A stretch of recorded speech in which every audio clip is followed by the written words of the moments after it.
American Irish people have a certain idea of what Irish music is, So I don't want to totally destroy that by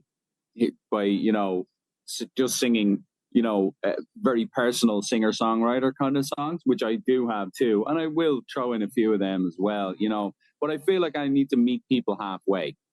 In the sense, it's kind of I need to meet people halfway to entertain them too, but then to bring them in and they go, oh, he sang a song that I like, and then I'll go, well, here's one I wrote myself, and so you're it's a kind of a it's a tricky interaction to try and do, but on the other point of like, yeah, I don't feel, because being over here from Ireland, I'm always also thinking, well, what have I got to give to the community?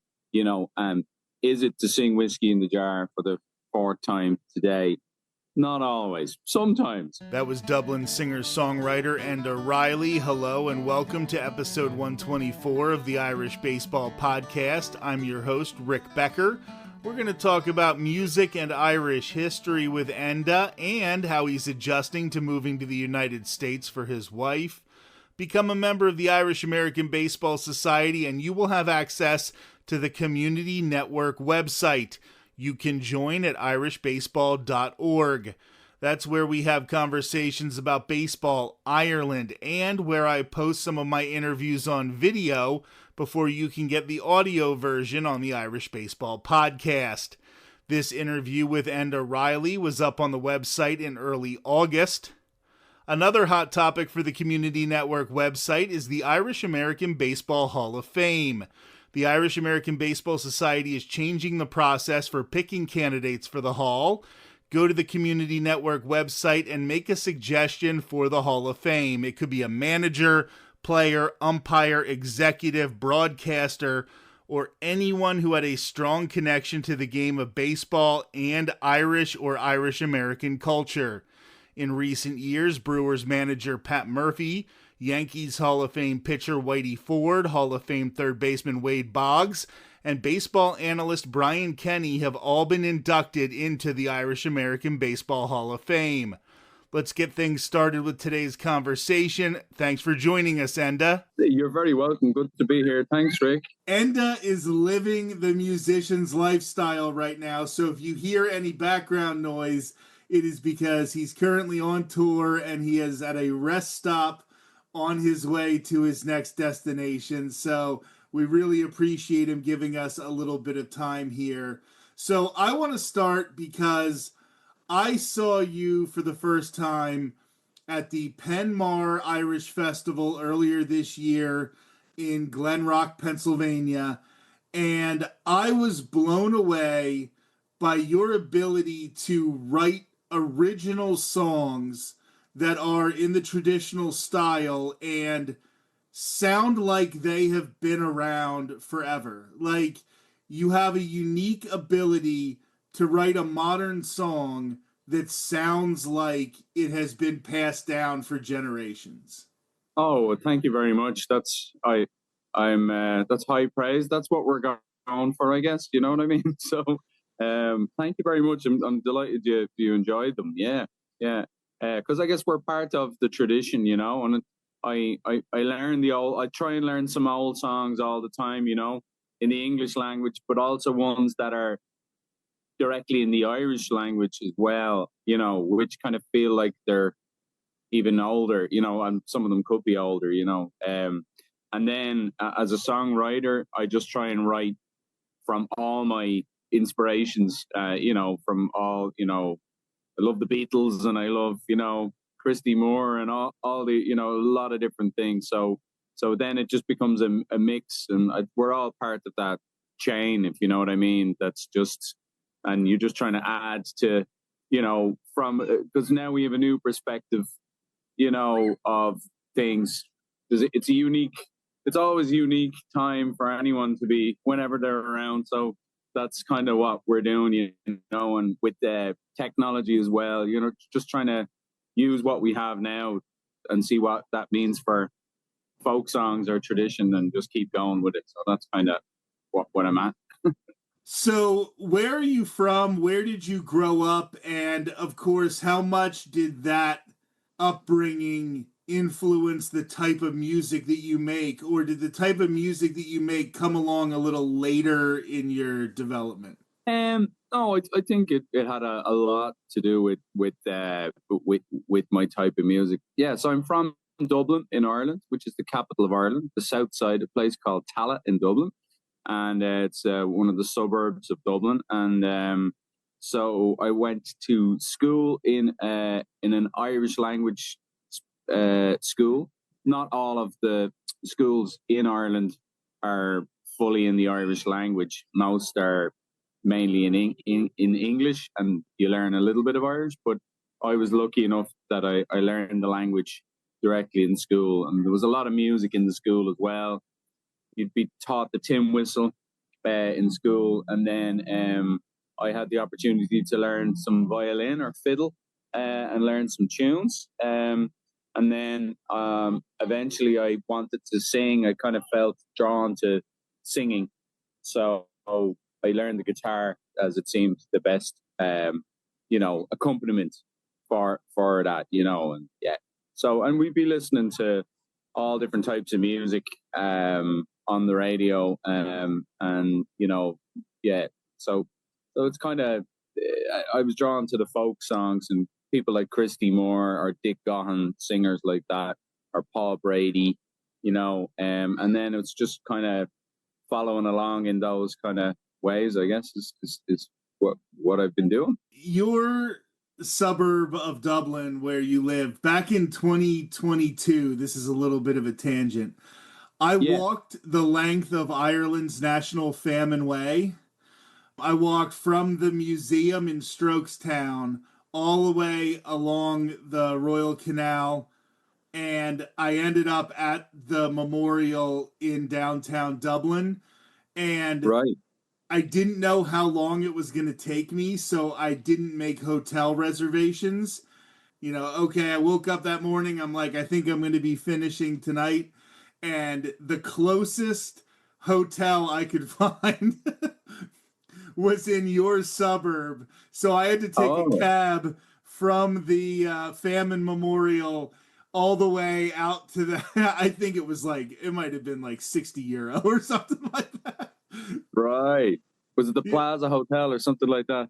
yeah, it was right downtown. So it Yeah, might have been, yeah, yeah. Just a funny little side note that yeah. that's how far, because Dublin fills up on hotel rooms very, very easily. Very good. Yeah, yeah. Well, it's not the first time. I presume you're American. It was not the first time Americans had come to Tallaght. There was a Battle of Tallaght years back, and the Fenians over from America were a part of it, and so there you go. You were Okay, well, that is an interesting piece of history, and I'm going to have to learn about it now. So it's the Battle of yeah. Tallaght. Yeah. I remember hearing a little bit about. I don't know an awful lot about it myself, but there was definitely the Fenians who had been over in America. They had come over and were helping the Irish fight against the English there in Tallaght. Yeah, there's an interesting podcast about it. I'll send you a link. Absolutely, but that's also something that I wanted to mention about your music. So it sort of brings it right around, because I know the one song that you did, at least, about the Irish whiskey fire, or the Oh yeah, Dublin whiskey fire. right. Um, I absolutely loved that song. It was one of my favorite songs. I actually recorded you performing it, so I'll send that to you in a link so that Oh, you very can good. Thank you. have Yeah. that for your website. But you took a rather obscure piece of history, this fire in Dublin that happened about 100, I think it was like, when I saw you perform it, it was almost the anniversary of it, like the Yeah, 150th it was in anniversary. June. Yeah, 150th year. Yeah, yeah. Why don't you Um, tell the story here a little bit? yeah. Well, first of all, that was a co-write with other friends of mine. So my name is Enda. There's another Enda. He's Enda Cullen, and he lives in Wicklow. in Ireland, and Aisling Kavanagh, another friend of ours, who's in Scotland. So it was a three-way co-write to get that. So yeah, the story is that 150 years ago, they in Dublin, in the Liberties area of Dublin, they had stockpiles of whiskey. It was the norm to have the whiskey stockpiled, but didn't a fire break out and found its way to Malone's storehouse, and there was 5,000 barrels of whiskey went up in flames, and so it actually poured out onto the streets. And so, for some people, anybody who has, who was cautious would have run away, but anyone who was thirsty for whiskey ran towards it. And supposedly, people were out with their boots, filling up their boots with whiskey and drinking it from the street. So. And this seemed like manna from heaven for a lot of people. So nobody died in the actual fire, but people died of either alcohol poisoning or what's it called?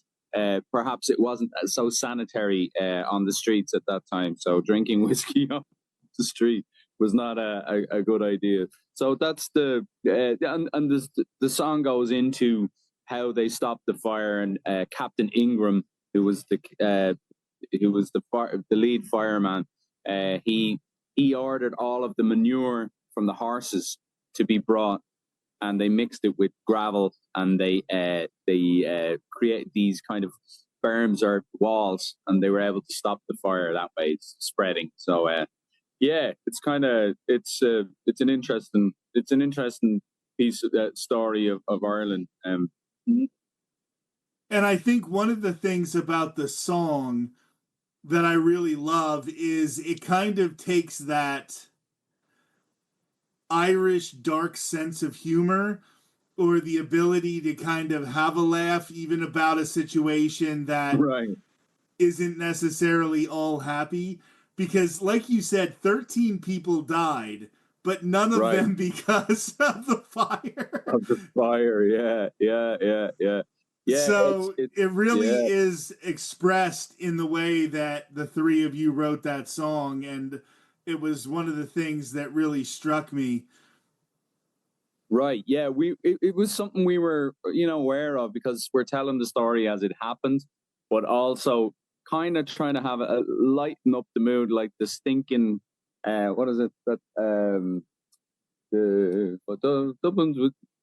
That blessed stinking fire, so in a way it's blessed because it's, manna from heaven or whatever, but then it's stinking as well, so it's kind of, there was a duality there. And we were trying, then there's a verse that kind of, a proper nod to the people who did pass away or whatever, but it's kind of, it's, it was a tricky one to maneuver, because, you don't want to make too light of it either.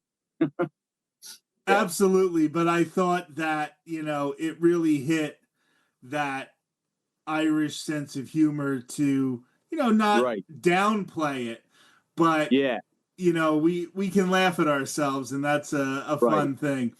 So, I'm glad that came across. Thanks, yeah.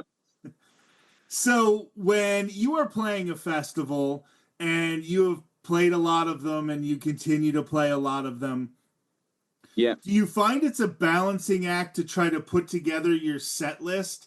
Because a lot of people are going to want to be seeing the traditional Irish songs. They come expecting to see some traditional Irish songs, but you also know they might end up seeing those songs 6-7 times over the course of the day. And you really want to be promoting your unique individual, originals. So do you find yourself kind of making up the set list as you go because you're trying to feel the mood of the crowd, or do you set out and write it out and you're prepared from the beginning? Both is pretty much the answer. So I'll have a set list, but I won't necessarily stick to the set list. because and I'll make the set list on the day, usually, referring to older set lists and that kind of thing and what's been working well. And it's a total balancing act, because really, there's always a pull towards, wanting to have maybe a band sound, a bigger sound. I'm a solo artist, so you're kind of going, okay, you have a little kick thing sometimes one might use to kind of give it a bit of a lift, or even some looping with the newer technology, which is fun. But again, I don't want to be doing that all the time.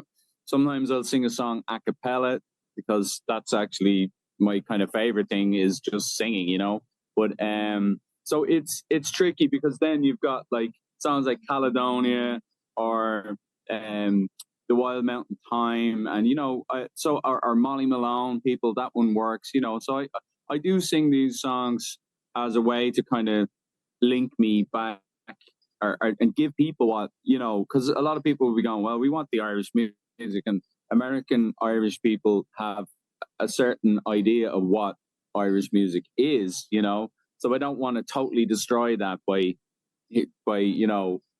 just singing, very personal singer-songwriter kind of songs, which I do have too, and I will throw in a few of them as well, But I feel like I need to meet people halfway. In the sense, it's kind of, I need to meet people halfway to entertain them too, but then to bring them in, and they go, oh, he sang a song that I like, and then I'll go, well, here's one I wrote myself, and so it's a kind of a it's a tricky interaction to try and do. But on the other point of like, yeah, I don't feel, because being over here from Ireland, I'm always also thinking, well, what have I got to give to the community? And is it to sing Whiskey in the Jar for the fourth time today? Not always, sometimes, but if I hear other bands doing stuff, a lot of times I'll go, okay, they're getting that today, so that's not my role, if you know what I mean, So yeah, so it is tricky, I think, and in that, that's part of, yeah, what am I on the planet for? What am I at this festival for? What can I bring to the table? And yeah, so that's kind of that's the crack. So that's, for me, as a solo performer, I have that freedom to change up the set whenever I want. I don't have to let somebody in the band down or something, Well, and I imagine that you use these festival appearances as a way to draw in new fans. So you understand that, maybe you don't get to play the personal singer-songwriter songs now, but if this tour of different festivals gets you fans, then the next time you're over in America, then you can throw in more of those singer-songwriter songs, because you've developed a fan base. So you're going to start to have people who are showing up for you more than you're trying to make an impression. Right. Yeah, and it does work that way. Yeah, I think so. Yeah, because people know you better, so then you can give more personal things as you go. Yeah. And that's, I've kind of got that now a little bit with the website. My new thing is, it's called it's a kind of fan subscription area of the website, where I've got some, I'm sharing more. When I'm rehearsing, I can just put the phone on and go, oh, here's a new song I've been working on, what do you think? That kind of a little bit more raw kind of stuff, and I think getting feedback from my biggest fans is great as well. So that's one element of the new area, which I released only a few weeks ago. So yeah. That's amazing. It's always looking for different ways to get the music out there, and I love to hear that. What have you found on this trip throughout the United States? What are some places that maybe you played and you didn't expect them to be quite as rowdy or as interesting, but you really, were pleasantly surprised. Yeah, well, Rick, let me clear something up then, because I actually moved to the States with my wife a number of years ago. She's from America, from Michigan, so we've actually moved over here now. So I'm based in Michigan, not too far from Detroit, actually. So, but yeah, I've been uh, going to different festivals. Penmar is always a wonderful one-day festival. I love it. We've got our local one in Motor City, um, in Michigan, which is a great festival. And I've just come from the Iowa Irish Festival. And what brought me to Iowa, the Iowa Irish Festival is in a place called Waterloo, which is was the home of the five Sullivan brothers, who there was a movie called The Fighting Sullivans, and they were they fought in World War One, and their motto was "We stick together," and they went down with the ship. So I wrote a song about them, having been to Buffalo Irish Festival a few years ago, and after that's where the Sullivan ship is, and we did a little tour of the ship, and then my friend Tommy from the Byrne Brothers said, "Enda, you should write a song about that," and I did, and then the people in Iowa heard, because that's where the Irish Fest is, and so it's pretty cool the way, writing a song and can open doors in certain instances, and it was an honor to get to sing that song for the granddaughter of one of the five brothers. Yeah, in Iowa there last year, in fact. So yeah, so it's interesting, the things that happen, and that's what we want, is to be writing, creating art, and then for it to have something tangible in the real world happen. So I actually knew that story about the Sullivan brothers, and it is very interesting because the United States military did not want the five brothers to serve together. They did not Right. want all of the brothers in a family to potentially be lost.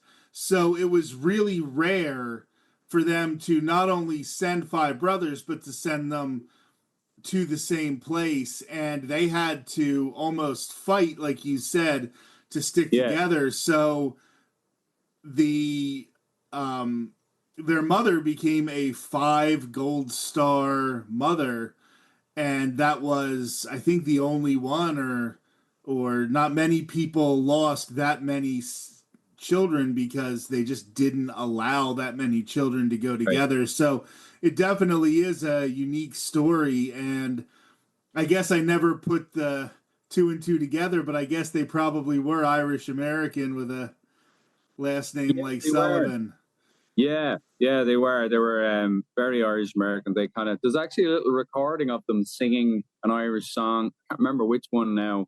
Kind of like the Clancy's or something, but all five of them singing a little bit of an Irish song. I think it's one of them classic "When Irish Eyes Are Smiling" or something like that, and it's kind of, kind of cool to hear them do that. And yeah, so that's been I'm learning all the time about, and that's part of this as well, mentioning the Clancy's. That's, they were very Irish American so I've been listening to a lot more of those to kind of just learn about the history of Irish America, because being from Ireland, I know my own history fairly well. I'm still learning about that too.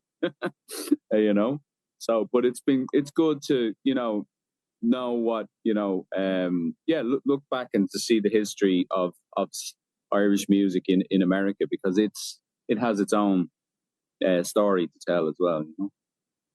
What are some growing pains that you've had in the transition from living in Ireland to now living the past few years in the United States? Has that been a big adjustment for you, or has it gone pretty smoothly? Um, yeah, well, we stayed with my parents-in-law for a while first, and then my wife found a job, and we moved to Detroit. And yeah, so it's been just finding my footing here, and balancing doing festivals to what do I do when I'm not off at the festivals. Teach a bit of guitar during the week locally, which is nice to, you know, teach the next generation some music, and keep a little bit of income coming in during the week, and then you know um, getting to know the local Irish community and trying to be part of that, and in Detroit has been fun as well. And then just finding my place within the community here. The other thing I like doing is performing in libraries, because it suits my temperament to, chat to people. Maybe people don't people might know some of the songs, but they don't always. You don't always sit down and go, "Oh, what exactly is happening in Danny Boy?" Or you just kind of, you know, you've got a feeling about what things are from just hearing it, or the context that you've heard these things, and maybe you haven't learned all the words. So for me as a singer who's kind of ingested, or not ingested is probably not the right word, but who kind of, just been singing songs for years. I kind of the meaning of them kind of becomes more apparent over time. And for me, what people tend to like is when I give that context and then sing the song, and then they get the understanding of it. That there's a deeper connection to the culture then, from that. And in a library situation, and in an Irish festival situation, that works really well. So it's kind of One of the recurring themes that I'm getting from this conversation, like, first of all, from songs like the one about the Sullivans and the one about the Dublin Whiskey Fire, and then you talking about teaching guitar, but then also wanting to play these library gigs. One of the purposes of the Irish American Baseball Society is we want to pass baseball and Irish culture to the next generation. We have Irish language classes. We try to support all different types of youth baseball and high school baseball and things like that.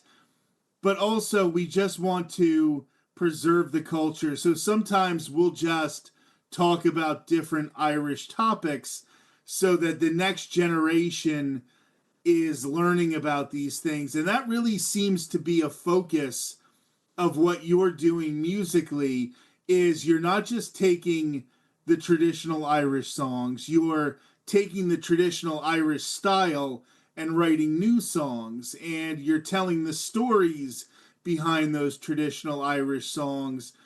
So you are taking the culture and you're really making it palpable for the next generation. And I think that's really important, because there's a lot of great stuff that happens in the United States when you have different cultures mixing and interacting, and you have people sharing their cultures. And, we get to go to Hispanic festivals and have empanadas and watch mariachi bands, and they can come to Irish festivals and yeah, have yeah, cabbage different. and watch Yeah. the Irish music.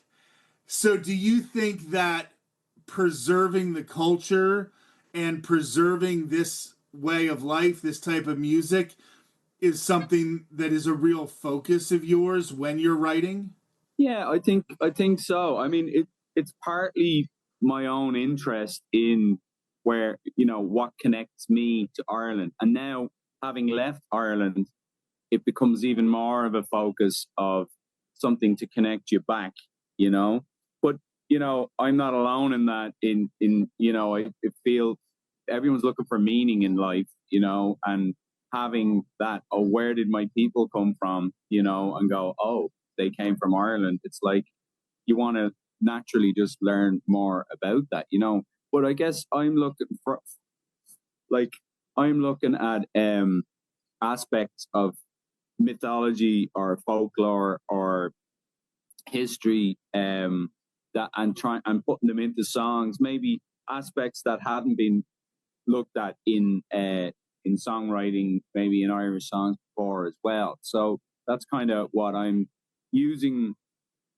Like, my brain thinks in terms of songs as well. So I'm literally learning as I go. It's my way of processing the world and connecting to Ireland. And so it kind of does a few different things for me. And then it's like, if other people, get something out of it, then that's bonus, So it's, and it's, you're always hoping a song will connect to, like, you get a hit song, as it were, and it's nice when that happens. And I've one song that arguably that has really made that.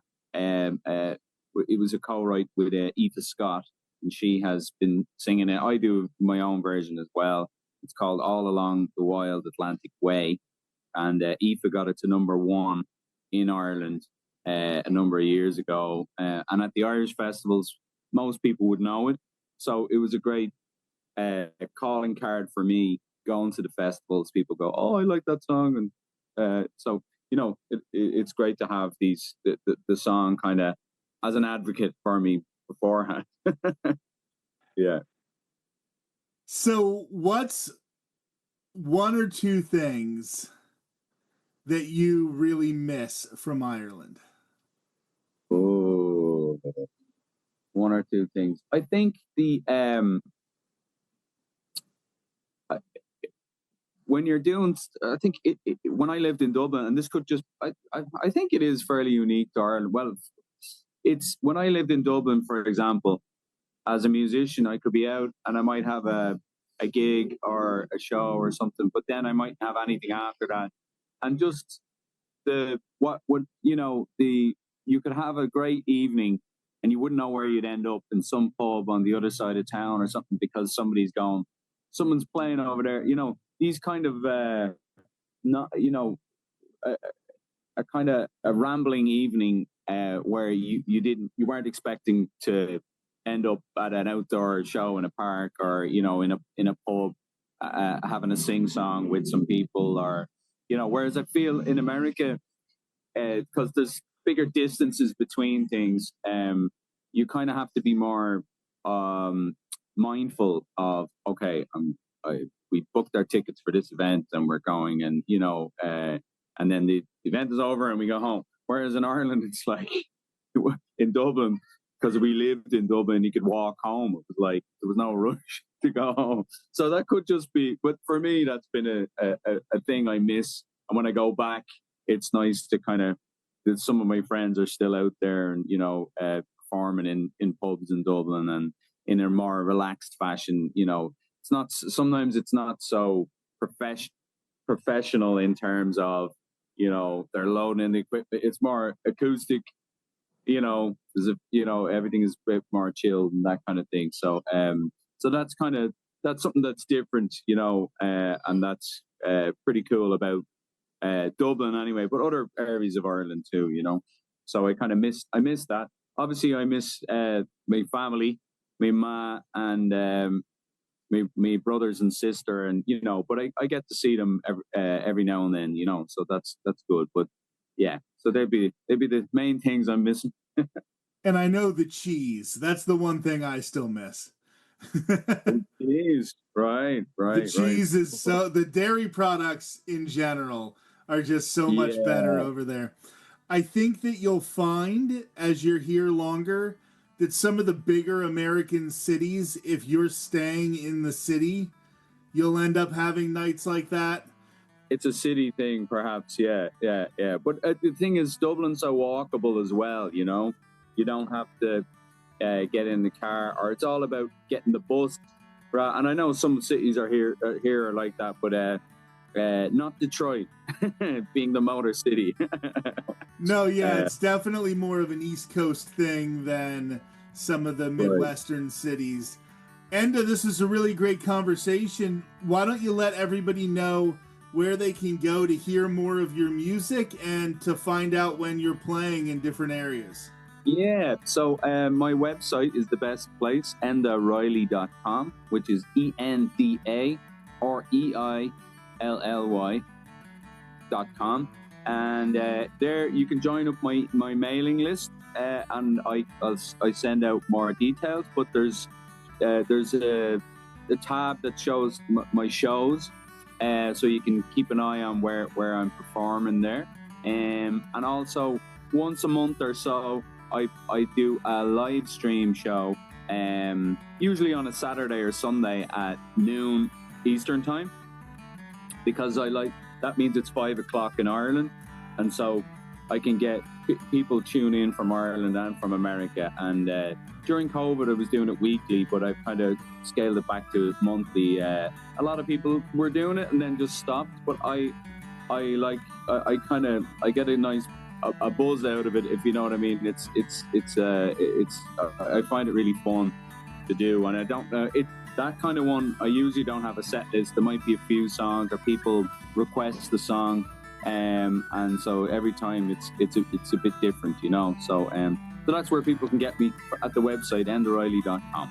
And I want to say, for anybody out there who listened to this interview, you know, when you go to Irish festivals, sometimes there are like the real upbeat bands, or maybe more of a Celtic or an Irish rock band, and they'll sort of blow you away with spectacle.